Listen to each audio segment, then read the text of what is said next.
Bismillahirrahmanirrahim. Assalamualaikum warahmatullahi wabarakatuh. Alhamdulillah.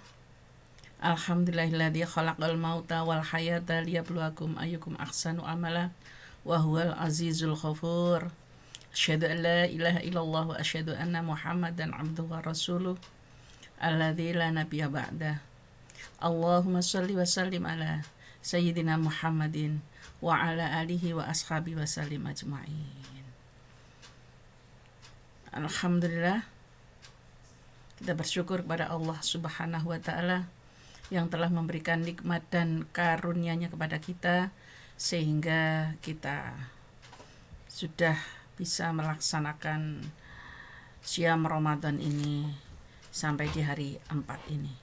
Semoga ibadah kita semuanya diterima oleh Allah Subhanahu wa ta'ala sehingga bisa menghapus dosa dan kesalahan kita dengan berharap insyaallah akan bisa berakhir husnul khotimah. Amin Allahumma amin. Pada kesempatan kali ini kita akan berbincang tentang puasa dan menjaga kesejahteraan umat manusia. Allah Subhanahu wa ta'ala berfirman di dalam surat Al-Maidah ayat 2 yang berbunyi Bismillahirrahmanirrahim wa ta'awanu 'alal birri wat taqwa wa la ta'awanu 'alal itsmi wal udwan wattaqullaha innallaha syadidul iqab. Tolong menolonglah kamu dalam mengerjakan kebajikan dan takwa, dan jangan tolong menolong dalam berbuat dosa dan permusuhan. Bertakwalah kepada Allah, sesungguhnya Allah sangat berat siksanya. Kaum muslimin dan kaum muslimat semuanya yang berbahagia, bahwa setiap perintah yang ada di dalam agama pasti memiliki nilai kebaikan dan rahasia yang terkandung di dalamnya. Tugas manusia selaku khalifah fil ard adalah mengamalkannya. Di antaranya adalah memahami dan meresapi maknanya agar tidak sekedar menjadi ritual belaka tanpa ada dampak positif sesudahnya.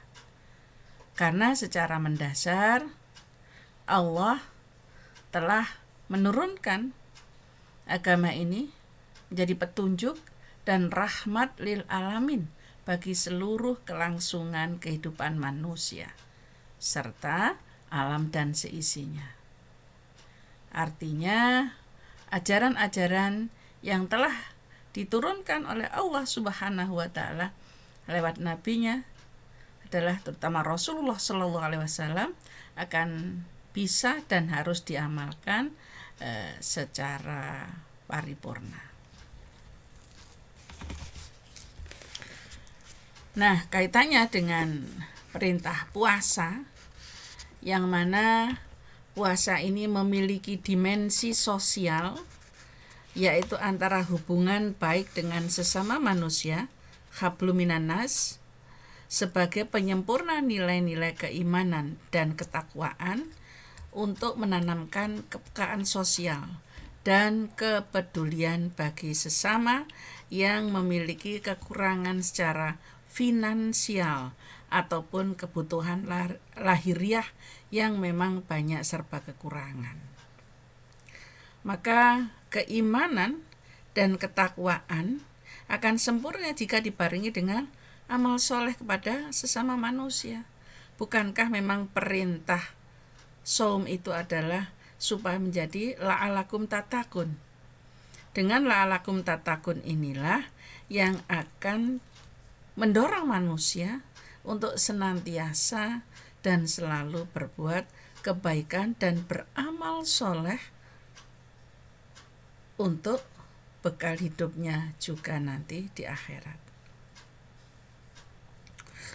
Allah berfirman di dalam surat Al-Hadid ayat 7 yang berbunyi Aminu billahi wa rasulihi wa anfiqu mimma ja'alakum mustakhlafina fihi falladina amanu minkum wa anfaqu lahum ajrun kabir. berimanlah kamu kepada Allah dan Rasul-Nya, dan infakkanlah di jalan Allah sebagian dari harta yang telah menjadikan kamu sebagai penguasa, yaitu amanah. Maka orang-orang yang beriman di antara kamu dan menginfakkan hartanya di jalan Allah akan memperoleh pahala yang besar. Kaum muslimin dan kaum muslimat yang dirahmati oleh Allah Subhanahu wa taala. Ibadah puasa yang bertujuan untuk meningkatkan kualitas keimanan dan ketakwaan akan dapat insya Allah mewujudkan kesalehan individual untuk bisa melaksanakan perintah Allah, jadi menjadi pribadi yang peduli kepada sesama, sehingga diharapkan dengan kecerdasan sosial itu maka akan ada sikap dermawan, tanggung jawab sosial, bahkan juga perhatian, empati, simpati kepada orang lain, terutama yang sangat membutuhkan untuk bisa menjadi umat yang sejahtera.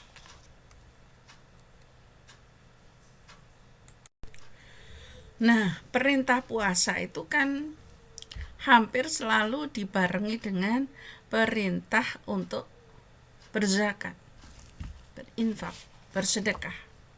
Nah, ini adalah juga merupakan jalan untuk mensejahterakan masyarakat.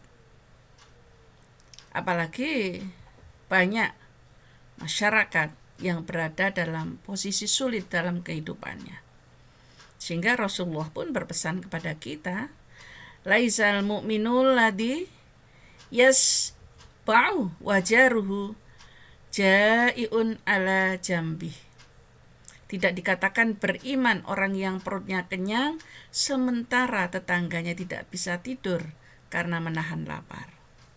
Nah, dengan adanya perintah puasa, terutama puasa Ramadan ini juga akan dapat menjadi gerakan sosial apabila dilakukan sesuai dengan ketentuannya.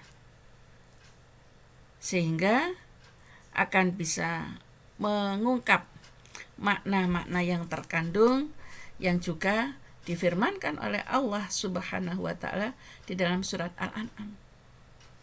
Qul aghairallahi attahidu waliyan fatiris samawati wal ard wa huwa yud'imu wa la yud'am. Qul inni umirtu an akuna awwala man aslama wa la takunanna minal musyrikin. Katakanlah, hai Muhammad, apakah selain Allah pencipta langit dan bumi serta Dia memberi makan dan tidak diberi makan, akan aku jadikan sebagai pelindung? Katakanlah, ya Muhammad, sesungguhnya aku diperintahkan agar aku menjadi orang yang pertama berserah diri kepada Allah, dan jangan sekali-kali kamu termasuk golongan orang musyrik. Maka merujuk pada ayat tersebut, dalam kondisi berpuasa, kita tidak hanya berkewajiban untuk menahan diri untuk tidak makan, melainkan juga harus memberi makan. Dan secara umum itu kan kita dianjurkan makan 3 kali dalam sehari. Apabila puasa, kita hanya diperbolehkan makan di waktu berbuka dan pada waktu sahur. Sehingga dalam kondisi tidak puasa dalam sehari, kalau kita makan 3 hari, maka tentunya ada jatah 1 porsi yang tidak kita makan. Itulah porsi yang harus kita berikan kepada orang lain yang membutuhkan atau yang berhak. Sehingga selain berkewajiban untuk tidak makan saat berpuasa, kita juga diwajibkan untuk memberi makan kepada yang membutuhkan, selain dalam bentuk zakat fitrah.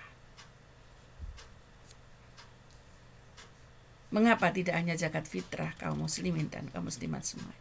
Sebab zakat fitrah pada dasarnya tidak ada hubungannya dengan personal yang menjalankan puasa pada waktu menunaikan zakat fitrah. Karena apa? Anak kecil yang belum wajib puasa pun kan wajib dizakati oleh orang tuanya.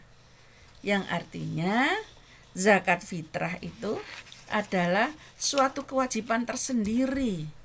Sebagaimana ia juga menjadi salah satu rukun Islam dan puasa yang menjadi rukun lainnya.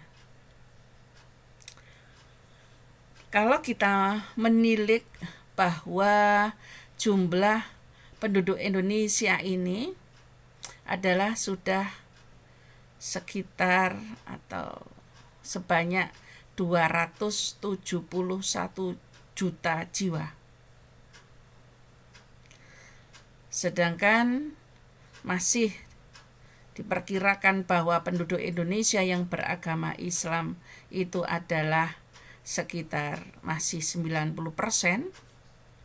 maka dengan asumsi rata-rata untuk biaya sekali makan adalah Rp5.000 dikalikan dengan 30 hari puasa Ramadan, maka setiap muslim yang berpuasa kan dianjurkan untuk menyisihkan Rp150.000 sebagai ganti porsi makan yang tidak dimakan dan harus diberikan selama bulan Ramadan.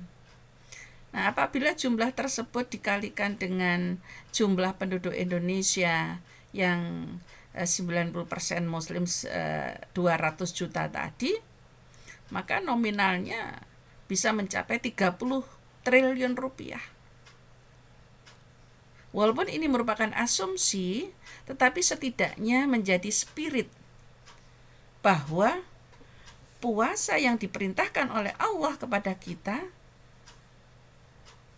fahami, kita resapi, kita jalani dengan penuh imanan wahtisaban, maka akan membawa kesadaran kita sebagai titik awal gerakan sosial untuk mensejahterakan masyarakat. Nah, diharapkan dengan melalui Kementerian Agama dan Kementerian Sosial, maka aturan-aturan secara teknis itu akan bisa diterapkan,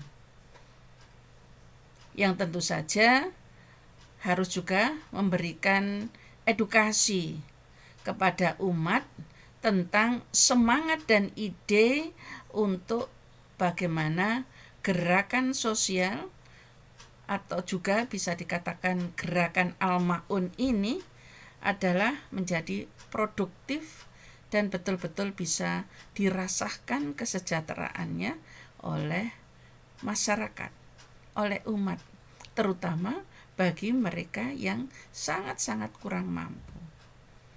Maka pengelolaan inilah yang kemudian bisa juga sudah dilakukan dan dirasakan karena ada kerja nyata lazisme, ya, yang peranannya sangat